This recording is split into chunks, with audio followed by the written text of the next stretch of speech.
ഉത്തരാഖണ്ഡിൽ പ്രളയബാധിത മേഖലയായ ധരാലിയിലേക്ക് ഇനിയും റോഡ് മാർഗം എത്താൻ സാധിച്ചിട്ടില്ല. വിവിധയിടങ്ങളിൽ മണ്ണിടിച്ചിലുണ്ടായി റോഡ് തകരുകയും കോൺക്രീറ്റ് പാലം തന്നെ ഒലിച്ചുപോയ അവസ്ഥയിലാണ്. കരസേനയുടെ എഞ്ചിനീയറിംഗ് വിഭാഗവും ബോർഡർ റോഡ്സ് ഓർഗനൈസേഷനും സംയുക്തമായി ബെയിലി പാലം നിർമ്മിച്ച് ഗതാഗതം സുഗമമാക്കാനാണ് ശ്രമം. ദുരന്തഭൂമിയിൽ നിന്ന് നന്ദഗോപൻ തയ്യാറാക്കിയ റിപ്പോർട്ട്.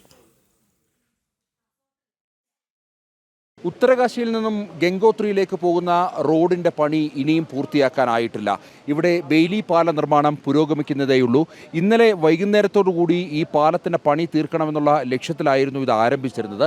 അതേസമയം ഇന്നലെ വൈകുന്നേരം വളരെ വലിയ പ്രതികൂല കാലാവസ്ഥയായിരുന്നു. അതിശക്തമായ മഴ ഈ മേഖലയിൽ പെയ്തു. അതുകൊണ്ട് തന്നെ ഇന്നലെ ഈ ബെയിലി പാല നിർമ്മാണം പുരോഗമിച്ചിരുന്നില്ല. ഇന്നിപ്പോൾ രാവിലെ വീണ്ടും നിർമ്മാണ പ്രവർത്തനങ്ങൾ ആരംഭിച്ചിട്ടുണ്ട്. സൈന്യത്തിൻ്റെ എഞ്ചിനീയറിംഗ് വിഭാഗവും ഒപ്പം തന്നെ ബോർഡർ റോഡ്സ് ഓർഗനൈസേഷനും സംയുക്തമായാണ് ഇത്തരത്തിലൊരു ബെയിലി പാലം ഇവിടെ നിർമ്മിക്കുന്നത്. ഈ ബെയിലി പാല നിർമ്മാണം ഇന്ന് വൈകുന്നേരത്തോടുകൂടി തീർക്കണമെന്നുള്ള ഉദ്ദേശത്തോടുകൂടിയാണ് ഇപ്പോൾ ഈ രാവിലെ തന്നെ പണി ആരംഭിച്ചിരിക്കുന്നത്. അതേസമയം പ്രതികൂല കാലാവസ്ഥ ഇത്തരം ലക്ഷ്യങ്ങളെ അവിടേക്ക് അല്ലെങ്കിൽ ലക്ഷ്യസ്ഥാനത്തേക്ക് അടുപ്പിക്കുന്നതിൽ വലിയ തടസ്സം നിൽക്കുന്നു എന്നുള്ളതാണ് യാഥാർത്ഥ്യം. പ്രധാനമായും ഇവിടേക്ക് എത്തുന്ന റോഡുകൾ പോലും വലിയ രീതിയിലുള്ള മണ്ണിടിച്ചിലുണ്ടായിട്ടുണ്ട്. അതുകൊണ്ട് തന്നെ കൂടുതൽ സാധന സാമഗ്രികൾ ഇങ്ങോട്ട് എത്തിക്കുവാൻ വേണ്ടി വൈകുന്നു എന്നുള്ളതും പ്രതിസന്ധി സൃഷ്ടിക്കുന്നു. ഇന്നലെ രാത്രി ഏതാണ്ട് 13 ഇടങ്ങളിലാണ് മണ്ണിടിച്ചിലുണ്ടായത്.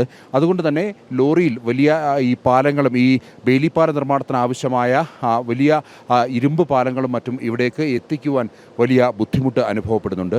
അതേസമയം ഇപ്പോൾ നിലവിൽ ഹെലികോപ്റ്റർ മാർഗം മാത്രമാണ് ഈ അപകടം നടന്ന ധരാലിയിലേക്ക് പോകാൻ സാധിക്കുക. ഈ ബെയിലി പാലം ഇന്ന് വൈകുന്നേരത്തോടുകൂടി ഈ ബെയിലി പാലം നിർമ്മിച്ചു കഴിഞ്ഞാൽ ഇതിലൂടെ കൂടുതൽ മണ്ണുമാന്തി യന്ത്രവും അതേപോലെ തന്നെ കൂടുതൽ സാധനങ്ങളും മറുകരയിലേക്ക് എത്തിക്കാൻ സാധിക്കും. അങ്ങനെ മറുകരയിൽ എത്തിയാൽ പോലും ധരാസിയിലേക്ക് എത്തിച്ചേരുവാൻ സാധിക്കില്ല. ഇവിടെ നിന്നും ഏതാണ്ട് 8 കിലോമീറ്റർ അപ്പുറം ഈ പാലം കടന്ന് 8 കിലോമീറ്റർ അപ്പുറം റോഡ് ഏതാണ്ട് 1/2 കിലോമീറ്റർ ദൂരത്തോളം പൂർണ്ണമായും പുഴയെടുത്ത അവസ്ഥയാണ്. അവിടെ റോഡ് നിർമ്മാണം എന്നുള്ളത് വലിയ ഒരു പ്രതിസന്ധി തന്നെ സൃഷ്ടിക്കാൻ ഇടയുണ്ട്. പ്രത്യേകിച്ച് ഒരുപക്ഷെ ആഴ്ചകൾ നീണ്ടു നിന്ന പ്രവർത്തനം വേണ്ടിവരും അവിടെ ആ റോഡ് ശരിപ്പെടുത്തുവാൻ വേണ്ടി. അതുകൊണ്ട് തന്നെ ഒരുപക്ഷെ ഈ റോഡ് മാർഗമുള്ള രക്ഷാപ്രവർത്തനങ്ങൾ ഇനിയും ഏറെ വൈകാനുള്ള സാധ്യതയാണ് നിലനിൽക്കുന്നത്. അതേസമയം ഹെലികോപ്റ്റർ വഴിയുള്ള വ്യോമമാർഗമുള്ള രക്ഷാപ്രവർത്തനം തുടരുകയാണ്.